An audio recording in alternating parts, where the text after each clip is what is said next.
Who's ready for the biggest challenge of Brock Purdy's career? This may be it on Monday night against the Detroit Lions because the 49ers offensive line is completely decimated.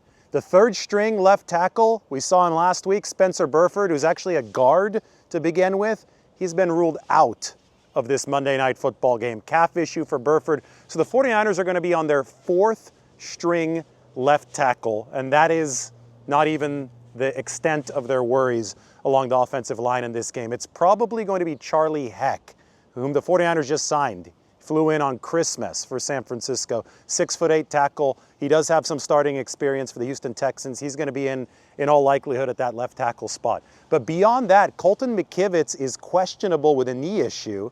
He's the 49ers starting right tackle. So if McKivitz can't play, that means the 49ers will be on emergency options at both tackle positions. Fourth stringer on the left side, and then the right side would be either Austin Pleasants or Sebastian Gutierrez. If you haven't heard of either of those two guys, I don't blame you. They're both emergency options. They also just added Pleasants to the roster. Gutierrez has been in and out of the building over the course of this season. Recently added back to the practice squad so they can call him up on Sunday ahead of this game on Monday night. So emergency tackles again, Charlie Heck, Austin Pleasants, who entered the league in 2020, and Sebastian Gutierrez, who's been on and off the 49ers practice squad and 53-man roster throughout this season. If you think the problems end there, you're wrong. Left guard also moving to the backup position because Aaron Banks is done for the season. So we're going to get to see Nick Zakelj. Now this is full circle. Remember the Christmas card that Brock Purdy and his roommates gave out to the rest of the 49ers locker room? Well, that was Nick Zakelj and Alfredo Gutierrez, not to be confused with Sebastian Gutierrez. But Zakelj used to be Brock Purdy's roommate. Zakelj no longer Brock Purdy's roommate, but now he's going to be his starting guard on the left side. So it's going to go, in all likelihood, Charlie Heck, Nick Zakelj at left guard, the center, Jake Brendel, who's really struggled this year, Dominic Puni, the strongest member of this offensive line, and then we'll see at right tackle, either Colton McKivitz or, if the 49ers have to go to a backup, Austin Pleasants or Sebastian Gutierrez. I think that's crazy at this point of the season, but you have to work through things. This is the NFL. A lot of people saying, oh, just bubble wrap Purdy. Not how this league works. John Lynch played for the Tampa Bay Buccaneers back when it was the creamsicle jerseys for Tampa Bay. They weren't a good football team. They could have packed it in week 5 every single season. But these guys are paid professionals. You have to go out there and play if you're able to do so. Hell, Fred Warner has a fracture in his ankle, and he's still going out there and trying to perform. It's about culture. It's about setting the table for the next season, and it's not about acting like this is a video game. This is not Madden, where you say, okay, the guy, he's a little hurt. I'm just going to hit a button, and he's going to sit down, and it's all computer code, so everything is going to be okay as far as team chemistry for next day. No, it doesn't work that way in real life. You set a standard in the NFL, you live up to it, and then you reap the benefits of that standard down the road. Now, the opponent is going to be looking to come in and take the 49ers' head off. That is the Detroit Lions. 49ers, we can all remember last season, NFC Championship game, San Francisco was down 17 points. And Brock Purdy, Brandon Ayuk, Deebo Samuel, George Kittle, Christian McCaffrey, a lot of players led San Francisco back in that game. It absolutely devastated the Lions. I remember Dan Campbell after that game saying, you never know if you're going to be back in this situation. It's too bad that we didn't finish this because it's really, really hard to climb the mountaintop again. And I think what we've seen out of the 49ers this year has really proven Dan Campbell's point. It is hard to get back to the very pinnacle of competition in this league. But ironically, it's the 49ers who have struggled to get back and not the Lions. I do expect to see the Detroit Lions make it far into the NFC playoffs. I actually don't expect them to make the Super Bowl because their defense is so beaten up. And that is the one saving grace for the 49ers entering this matchup on Monday night. Detroit's defense is not what it was at the start of the year, especially in the front seven. The pass rush is not what it was. Aiden Hutchinson went down in October, and then you had a whole heck of a lot of other players get hurt.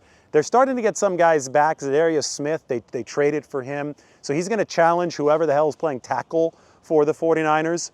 But it's just not the same defense that we saw earlier this season. It's not the same front seven that we saw in the NFC Championship game last year where Brock Purdy made some phenomenal throws under pressure. There was one early in that game where Purdy threw while getting just lit up by Aleem McNeil, who by the way, is not going to be playing in this game. He's also hurt for Detroit. There were blind throws that Purdy made under big-time pressure. There may have to be some more of those, even though Detroit's pass rush isn't the same as it was last year because the 49ers line is in the position that it is right now. Now, good news for the 49ers is that Isaac Guerendo will play in this game. And a good running back, especially in this system, is pass protection. Pass protection is not just the offensive lineman. Pass protection is the quarterback, how quickly he gets rid of the football. Pass protection are receivers, how quickly they can separate so that the quarterback can release the ball quickly. And pass protection is a good running back outlet because the running back is somebody who is the fifth read on a lot of plays. But he isn't necessarily the fifth in the progression. The running back is somebody who is the safety valve for a quarterback. And Christian McCaffrey is an awesome safety valve when he's healthy. Obviously, he's not available right now. Christian McCaffrey elevated the game of Jimmy Garoppolo. He elevated the game of Brock Purdy. And the 49ers have been looking for somebody to fill his shoes ever since he's gone to injured reserve. And that's actually happened twice this year. When Guerendo was in, you remember against the Bears, he had a nice big game against the Chicago Bears. It helped Brock Purdy immeasurably.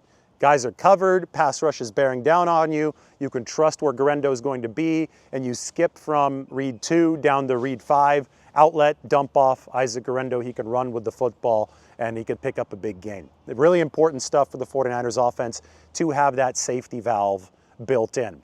Well, last week with Patrick Taylor Jr. in there, the 49ers really, really struggled. Patrick Taylor Jr. on consecutive plays dropped a pass that should have been intercepted or was really close to being intercepted.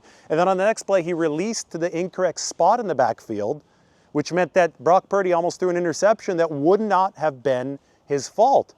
So it was no surprise that Brock Purdy didn't have trust in where Patrick Taylor Jr. was going to be. And it was no surprise that that happened because Patrick Taylor Jr.